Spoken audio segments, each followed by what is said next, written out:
either peace or happiness. Let it unfold you. When I was a young man, I felt that these things were dumb, unsophisticated. I had bad blood, a twisted mind, a precarious upbringing. I was hard as granite. I leered at the sun. I trusted no man, and especially no woman. I was living a hell in small rooms. I broke things, smashed things, walked through glass, cursed. I challenged everything, was continually being evicted, jailed, in and out of fights, in and out of my mind. Women were something to screw and rail at. I had no male friends. I changed jobs and cities. I hated holidays, babies, history, newspapers, museums, grandmothers, marriage, movies, spiders, garbage men, English accents, Spain, France, Italy, walnuts, and the color orange. Algebra angered me. Opera sickened me. Charlie Chaplin was a fake, and flowers were for pansies. Peace and happiness were to me signs of inferiority, tenets of the weak and addled mind.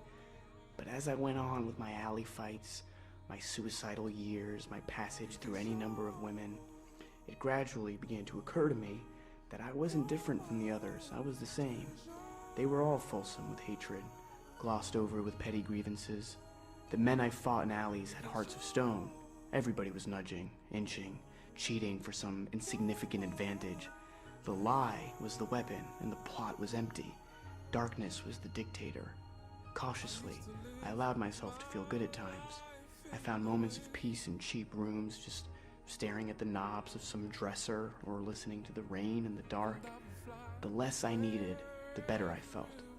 Maybe the other life had worn me down. I no longer found glamour in topping somebody in conversation or in mounting the body of some poor, drunken female whose life had slipped away into sorrow. I could never accept life as it was. I could never gobble down all its poisons, but there were parts, tenuous magic parts open for the asking. I reformulated. I don't know when, date, time, all that, but the change occurred. Something in me relaxed, smoothed out. I no longer had to prove that I was a man. I didn't have to prove anything. I began to see things, coffee cups lined up behind a counter in a cafe, or a dog walking along a sidewalk, or the way the mouse on my dresser top stopped there, really stopped there with its body, its ears, its nose. It was fixed, a bit of life caught within itself, and its eyes looked at me, and they were beautiful. Then it was gone. I began to feel good. I began to feel good in the worst situations, and there were plenty of those. Like, say, the boss behind his desk. He's going to have to fire me. I've missed too many days.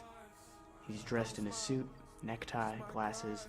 He says, "I'm going to have to let you go." It's all right, I tell him. He must do what he must do. He has a wife, a house, children, expenses, was probably a girlfriend. I'm sorry for him. He's caught. I walk out into the blazing sunshine. The whole day is mine, temporarily, anyhow. The whole world is at the throat of the world. Everybody feels angry, shortchanged, cheated. Everybody is despondent, disillusioned. I welcome shots of peace, tattered shards of happiness.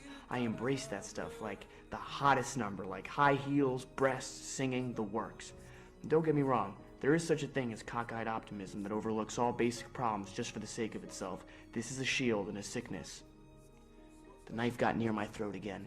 I almost turned on the gas, again. But when the good moments arrived again, I didn't fight them off like an alley adversary. I let them take me. I luxuriated in them. I bade them welcome home. I even looked into the mirror once, having thought myself to be ugly. I now liked what I saw. Almost handsome. Yes, a bit ripped and ragged. Scars, lumps, odd turns, but all in all, not too bad. Almost handsome. Better at least than some of those movie star faces like the cheeks of a baby's butt. And finally I discovered real feelings for others, unheralded. Like lately, like this morning, as I was leaving for the track, I saw my wife in bed. Just the shape of her head there, covers, pulled high, just the shape of her head, there. Not forgetting centuries of the living and the dead and the dying, the pyramids, Mozart dead, but his music still there in the room, weeds growing, the earth turning, the tote board waiting for me. I saw the shape of my wife's head. She's so still. I ached for her life, just being there under the covers.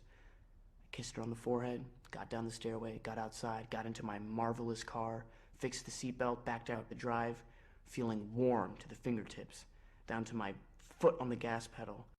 I entered the world once more, drove down the hill, past the houses full and empty of people. I saw the mailman, honked. He waved back at me.